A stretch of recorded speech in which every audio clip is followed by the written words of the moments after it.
Salve, salve pessoal, bem-vindo ao nosso canal. Hoje o tema é treino de inferiores que dão mais resultados. Solta a vinheta aí.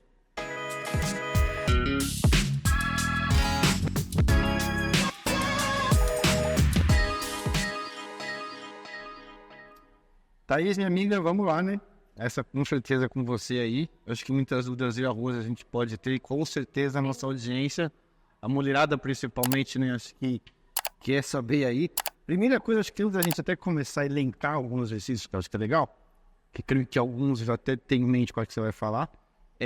Mas assim, por que é de fato tão importante treinar a perna, principalmente para os homens também, acho que se ligar que também tem que treinar inferior, né?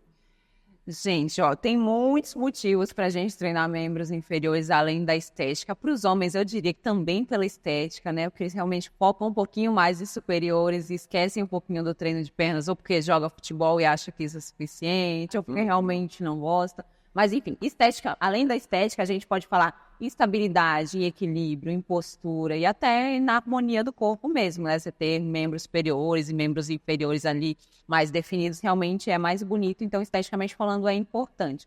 Mas, e também em relação à cartilagem, melhora da circulação, enfim, são muitos benefícios além da estética, mas realmente vale muito a pena treinar membros inferiores. Bom, legal. O primeiro que a gente linkou aqui foi vamos falar de alguns exercícios, né?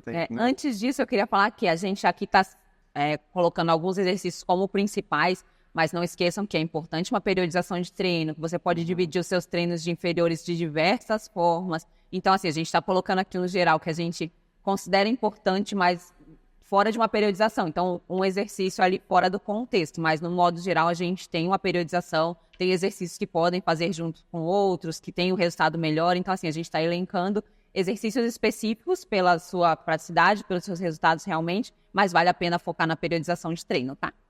E sempre lembrando que é legal, óbvio, né? A pessoa, o indivíduo, seguir ali com o profissional da academia, cada pessoa é uma pessoa, né? Cada indivíduo é um indivíduo. E a gente trouxe alguns exercícios aqui, de fato, que por estudos, assim, que funcionam muito bem. Funcionam muito bem. Exatamente. O primeiro que a gente trouxe aqui, Thaís, é o agachamento livre. Se você puder explicar um pouquinho porque que ele é tão bom, ele funciona tão bem. Ele é muito bom porque ele é um exercício multiarticular. A gente fala multiarticular, exercícios que utilizam mais de uma articulação. Então, ele utiliza tornozelos, joelho, quadril. E, além disso, a gente trabalha também os membros superiores, porque a gente precisa de um fortalecimento de core para realizar esse exercício corretamente. Quando você vai fazer o movimento com a barra, você precisa também trabalhar ombro. Enfim, é um exercício muito completo. Então, o problema do exercício agachamento livre é o quê? Coordenação motora. É realmente essa pessoa ter a noção que você precisa estar com o core ativo ali para você não fazer o exercício e prejudicar a sua lombar. Ter atenção com o joelho, atenção com o tornozelo. Então, assim, é um exercício que você precisa ter muita atenção para fazer, mas é um exercício que você fazendo corretamente, você tem muitos benefícios. E qual a diferença do livre para no aparelho mesmo? Nos resultados, falando de... Em relação a resultado, depende muito da condição da pessoa. A gente fala muito da individualidade, enfim. Tem gente que tem muita facilidade, já treina há um tempo, já tem coordenação suficiente para fazer na barra livre. Tem gente que não tem e faz no Smith ou faz de forma livre ali, com o peso do corpo, enfim. O livre, para resultado, é importante que você vai trabalhar também seu equilíbrio, né? Então, mas é um exercício que você precisa ter muita concentração para fazer. Em relação a estímulo e a resultado, a gente tem que ver também a amplitude do movimento, a gente tem que ver as variáveis do treinamento. Então, assim, tem gente que consegue fazer com uma amplitude muito boa, não precisa ser ali a 90 graus, como a gente costuma dizer. Tem gente que não tem. Então, para quadríceps, a gente considera mais que faça uma amplitude menor. Para glúteo, ele tem uma amplitude maior. Então, assim, são variáveis que a gente tem que considerar. A gente tem alguns pontos aqui para falar. Então, assim, se eu focar só no agachamento livre, ele tem muitos benefícios. A gente podia falar só dele. Sim. Em relação a treino de inferiores, mas a gente tem outros para falar, mas o agachamento livre de todos a gente considera mais completo você fazendo corretamente. Então, nesse caso, a gente pode utilizar o agachamento livre tanto para trabalhar o glúteo quanto para trabalhar o quadríceps isoladamente? Então, a gente tem muitos estudos falando do agachamento livre, principalmente como ele também trabalha glúteo, mas a gente inclui ele no treino de quadríceps por ele ter uma maior ativação. Não quer dizer que ele não trabalhe outros músculos, posterior de coxa, enfim, mas tem uma ativação maior. Então a gente considera mais no quadríceps, mas ele também tem ativação glúteo, ativação de posterior de coxa, enfim, ajuda bastante, é bem completo. Não, legal. Até que tinha mais dúvida de agachamento livre, mas também acho que dependendo vale a pena a gente fazer um episódio só, Vale a pena. destrinchando cada exercício, sabe? Aham. O segundo que a gente elencou, o leg press. O leg fala muito bem também, galera que gostam muito do leg press, eu vejo muito mulherada fazendo. Eu tenho algumas dúvidas, Thaís, assim, da posição ali do leg, porque eu já vi gente que, não, você tem que pôr mais pro meio, mais pra cima, mais pra baixo, mais afastado, você fala, caramba, é tanta gente falando, e o movimento. Eu vejo que muita gente lá põe, sei lá, 400, 500 quilos, aí faz o movimento só até aqui. Aí tem gente que já faz toda a amplitude do movimento. O que é o certo, cada um para alguma coisa? De fato, é uma dúvida minha. Em relação à posição dos pés, tem estudos bem recentes que falam que a relevância é mínima. Assim, você colocar o pé mais para cima, o pé mais para o meio, o pé mais para baixo, em relação à ativação é mínimo. Então, a gente considera mais conforto e o exercício correto.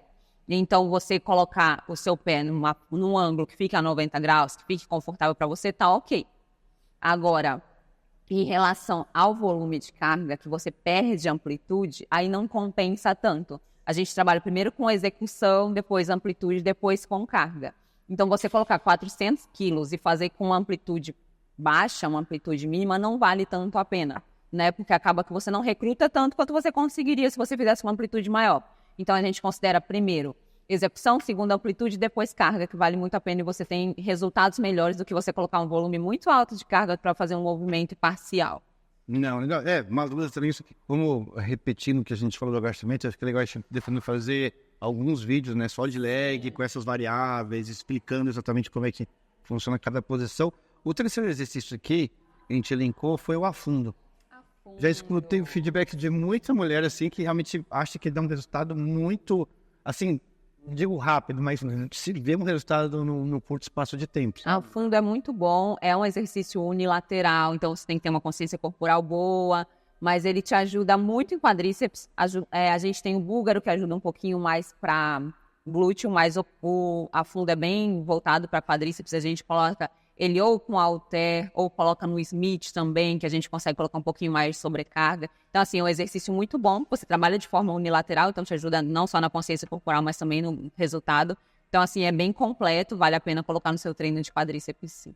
Para quem não tem muito equilíbrio, Sim. Aí não é tão interessante. Acho que a gente tem alguns exercícios ali educativos para você fazer antes de começar um afundo com carga. Mas você pode fazer primeiro com peso corporal, ir se adequando ao movimento, para depois colocar um pouquinho mais de sobrecarga, mas vale super a pena, o resultado é muito bom. Mas de repente fazer no Smith, Então, para quem não tem muito. De repente você, com halter, para algumas pessoas é mais fácil que o Smith por conta da barra guiada, tem gente que tem um pouquinho de dificuldade ali. Mas você consegue fazer nos dois, aí depende um pouquinho mais de conforto, de condição de capacidade ali corporal de cada pessoa. Entendi. O que eu acho legal desse exercício, grande parte que a gente linkou, porque pode ser qualquer tipo de academia, uma de rede, uma de bairro, grande parte ali você vai ter o halter para fazer o fundo. Exatamente. Agachamento livre também, né? O afundo a gente coloca no Smith, mas exatamente, se você não tiver essa condição, se estiver ocupado, se não quiser esperar para revezar, você pode fazer sozinho com o halter, é mais fácil. Então é um exercício que você consegue fazer em qualquer lugar. Perfeito. A gente indo para o final aqui, né? Um dos que a gente linkou, o levantamento terra. O terra, gente. Eu tinha na minha cabeça que ele era mais para dorsal, sabia? Exatamente. Muita gente faz para dorsal, muita gente faz mais focado em glúteo, muita gente faz mais focado em quadríceps. A ideia do levantamento terra é que realmente ele é um exercício muito completo. Então tem gente que faz no meio terra ali só para fazer na parte superior, tem gente que faz ele com uma profundidade maior para fazer voltado para glúteo. Eu realmente coloco ele para os meus alunos em treino de glúteo. Acho que o movimento é mais voltado para isso, mas depende muito da periodização, depende muito da pessoa, depende muito do objetivo também.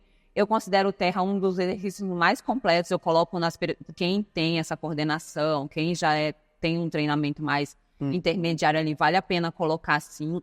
Muita gente faz para dorsal, como é um movimento muito completo quando você realiza a fase concêntrica, eu acho que vale também colocar. Eu acho que o resultado é menor para a área superior do que para a região inferior, mas é válido e é fazendo corretamente.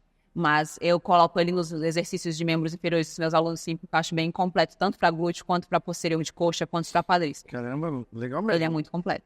Eu acho que até vai de encontro com um outro que a gente vai falar aqui, que é o último, mas de fato o terra a gente sempre vê a galera já que é mais intermediário, ele é avançado. É que a gente Terra precisa é uma trabalhar questão motora também. A gente precisa trabalhar com volume de carga maior também, né? Então, realmente, para uma pessoa um pouquinho mais intermediária avançada. Aí o primeiro que é máquina aqui que a gente trouxe também é a cadeira flexora. De fato, ela ajuda bastante. Adoro as cadeiras, eu acho muito específico, são isolados. Então, a flexora é mais para isquios tibiais ali, posterior de coxa.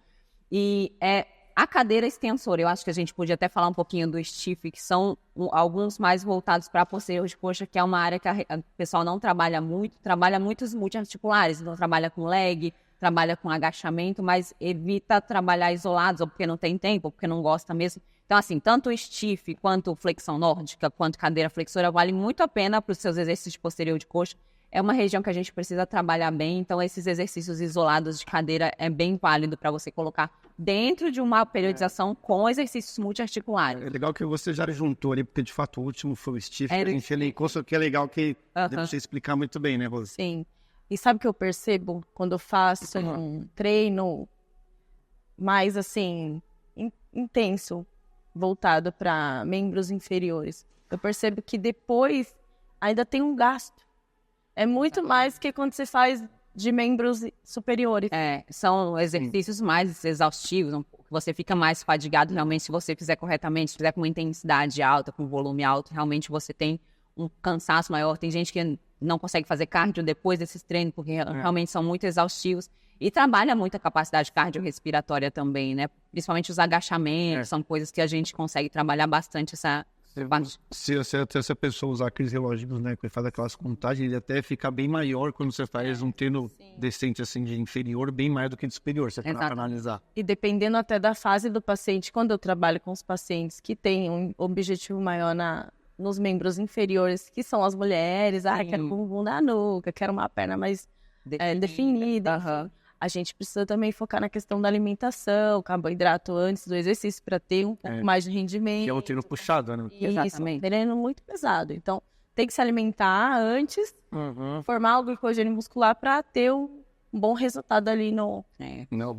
Poucas pessoas trabalham assim, em jejum, com treino de membros inferiores, que realmente é um treino muito cansativo, então realmente se alimentem bem antes do treino, deem um intervalo. E para render também, né, Thaís? De 1 hora para depois você ir treinar, porque realmente é um treino que você vai trabalhar bastante essa capacidade cardiorrespiratória e a sua capacidade muscular também.